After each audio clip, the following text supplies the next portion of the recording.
모세, 도망자에서 거대한 사명자로. 하브루타 학습법을 기독교 교육에 적용하여 질문과 대답의 형식으로 구성하였습니다. 질문자와 대답자 역할을 번갈아 맡으며 대화를 통해 성경의 깊은 의미를 발견해 봅시다. 안녕 서연아. 오늘 우리 출애굽기 1장에서 4장에 대해 이야기해 볼까? 응. 이스라엘 사람들이 애굽에서 고통받고 모세가 태어나는 이야기지? 맞아. 근데 궁금한 게 있어. 왜 이집트 사람들은 갑자기 이스라엘 사람들을 미워하게 됐을까? 출애굽기 1장을 보면 요셉을 알지 못하는 새로운 바로가 왕이 되었대. 그리고 이스라엘 백성이 너무 많아지니까 두려워했어. 아, 그렇구나. 바로가 이스라엘 사람들이 너무 많고 강해져서 전쟁이 나면 우리 적과 합칠지도 몰라라고 생각했던 거구나. 그래서 이스라엘 사람들을 노예로 만들고 고된 일을 시켰어. 벽돌도 만들고 농사일도 시키면서 힘들게 했지. 아, 근데 너무 이상한 게 있어. 이스라엘 사람들이 고통받을수록 오히려 더 많이 번성했대. 어떻게 그럴 수 있었을까? 그건 하나님께서 그들과 함께 하셨기 때문이야. 하나님께서 약속하신 대로 아브라함의 자손들을 보호하고 계셨던 거지. 와, 그렇구나. 그럼 바로는 어떻게 했어? 바로는 더 화가 나서 산파들에게 히브리 남자아이가 태어나면 죽이라고 명령했어. 무서운 명령이지? 정말 무서운 명령이네. 그런데 산파들은 그 명령을 따랐을까? 아니, 산파들은 하나님을 두려워해서 남자아이들을 살려줬어. 바로에게는 히브리 여자들은 애굽 여자들보다 건강해서 우리가 도착하기 전에 아기를 낳아버려요라고 거짓말했대. 와, 산파들은 정말 용감했구나. 그래서 하나님이 산파들에게 복을 주셨대.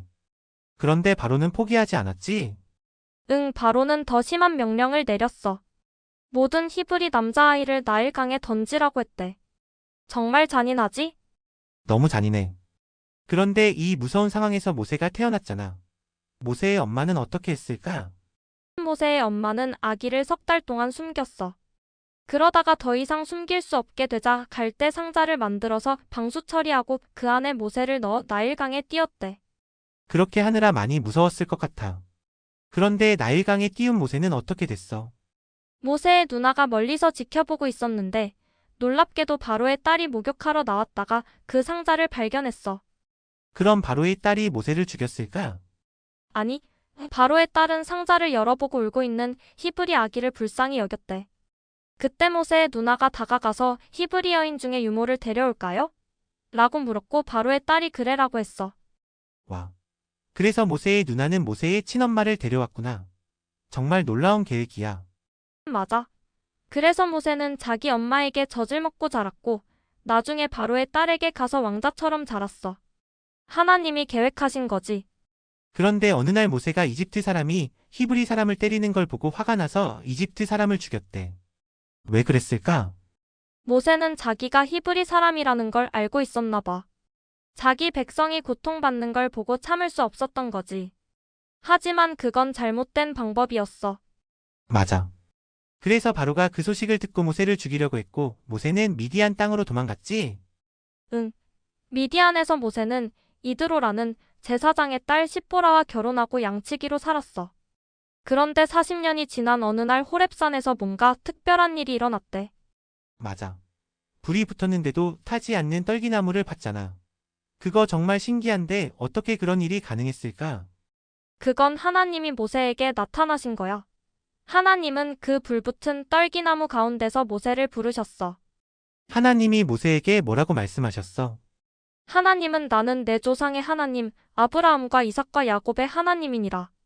내 백성의 고통을 보았고 그들의 부르짖음을 들었노라. 이제 내가 너를 바로에게 보내어 내 백성을 애굽에서 인도해 내게 하리라고 말씀하셨어. 와, 정말 중요한 임무네. 그런데 모세의 반응이 좀 이상했어. 왜 모세는 계속 변명했을까?